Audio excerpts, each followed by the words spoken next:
Yeah, we came in this week. We had a pretty good week of practice, and I felt coming in this game that we were ready and that we were going to have success. Why do you think that did not happen? You only had 199 yards of offense. I'm not sure what the exact reasons were. I don't know. I mean, the slow start definitely didn't help us, and then we really weren't able to stay on the field. I know we didn't have that many first downs. Couldn't have been more than 12 or 15 first downs, something like that. So they definitely beat us time possession-wise. We just weren't able to stay on the field, and that's something that we need to do. We need to convert third downs and keep drives going. That's just one thing that I know off the top of my head that'll stick out. Is one reason we just weren't able to stay on the field. Trey says the most pressure you've faced. How does that sort of affect your internal clock in terms of knowing you need to get rid of the ball? Speeds it up a little bit, knowing if there's a lot of pressure that you don't have as much time as you might normally have or as you might want or need. So that's just something that internally you know is there, but you got to treat every play as its own entity. You can't let the pressure affect when play pressure from the first quarter affect a play in the third quarter or something like that. You haven't been through a game like this, have you? Really, in your life? No. Is it shocking or stunning, or how do you feel? Numb? I'm just trying to figure it out. What it must be numb. like for you. Yeah, I mean, numb. It's just, it's embarrassing. I mean, I'm sorry to all our fans how we came out and played. It wasn't the Penn State that we want to be. It's not the Penn State that we need to be, and that the Penn State that we are. That wasn't us out there today. I'm sorry to all the fans, and it's embarrassing. It hurts. We'll get in the film room tomorrow, start correcting the mistakes that we had, learn from it, and move on, and get ready to bounce back next week. Emotionally and spiritually, how is the team, and how are your teamites? I mean, how's the locker room? I'd say that's probably echoed throughout the rest of the team. We know that's not us out there today. We don't accept that. We never will, and we're just gonna get in, get that tough, grind it out, hard-nosed work ethic back, and get ready for next week after tomorrow. Well, I think a lot of fans could understand if people said that maybe Michigan's just that much better. You don't agree with that? Michigan's a very good team, and all credit to them. And they're a tremendous team, and there's a reason they're the number 4 team in the country. Yeah. And they deserve all that. So I mean, they were the better team today, but I don't think that we came out and played like we're capable of playing. You were having trouble getting the ball to Chris and Deshaun. What was the problem there, and how much does that affect your offense when you're not involved in it? They did a good job getting pressure, kind of forcing me to probably throw the ball a little before they were out of the break, a little before I wanted to, and I mean they played good man-to-man defense. They got good guys in the back end, so they were able to kind of complement each other. They put a good defensive scheme together, and I gotta give them better chances. I gotta trust the line and probably stay in there a little bit more, let them work in their routes and get open.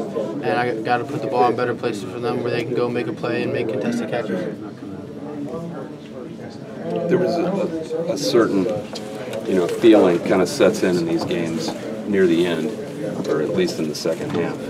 Did that affect the guys at all, the hopelessness, anything like that? Did that set in or not? Did you feel like you fought everyone? You know what I mean? Yeah, I know what you mean.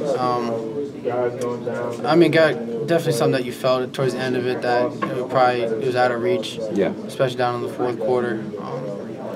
Just kind of get that feeling, but I mean, our guys kept fighting. We kept pushing him. You saw, even though we have Miles in, he's fighting for every yard he could possibly get, and he's a young back. He's wanting to be explosive, and he's trying to take every opportunity. Every time he gets the ball, he wants to score a touchdown.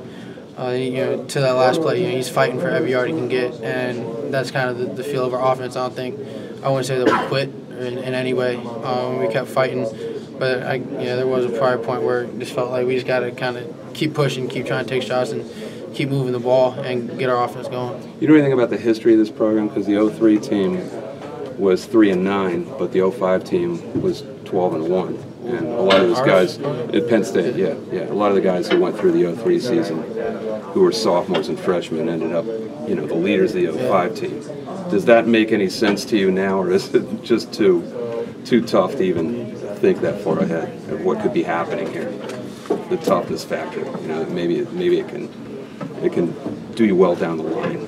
Yeah, I mean, the toughness factor is definitely something, I guess, it's been grown. I mean, you talk about the seniors that are here now. They went through the worst period of Penn State history ever as far as this program's concerned. So definitely that toughness, that stick-to-itiveness, and that work ethic that we have in our leaders. And then we got a lot of young guys that are experiencing, playing for the first time and the highs and lows of the college game, myself included. I mean, really, this is my 4th game actually really playing. So we're still learning. I think we got some young guys, but I mean, definitely the toughness of games like this will definitely benefit us. Hey, Trace, what do you do as a quarterback after a loss like this? How does it get to you? How do you think you're going to react as a leader in particular? I mean, it starts with coming in tomorrow with the right attitude that we're going to learn from today. Get the things corrected that we need to, and really talk about it, and really take a look in the mirror at ourselves of what we did during the week that led to what happened today. And then just get guys focused on Minnesota in the next game, and we're really getting in on Monday, pushing guys, getting groups together to watch film, making sure it's not just the top 5 or 6 guys, it's the entire offense. It's everyone's getting in together, watching film as a group on our own, as opposed to splitting up and getting guys separately where times work out. Just, What's your style though of doing that as a leader? How do you do it personally? Do you cheerlead? Do you know how you do it? You just got to get guys together. I mean, tell them, hey, we're meeting at this time. We got to be here. I mean, I don't want to say it's a demanding thing, but I wouldn't say it's really a cheerleader thing. I mean, we definitely tell today we need to fix some things, and for us to be the offense that we need to be, we're going to need to kind of get some guys along and move guys along and kind of pull the rope and make sure we're pulling in the right direction.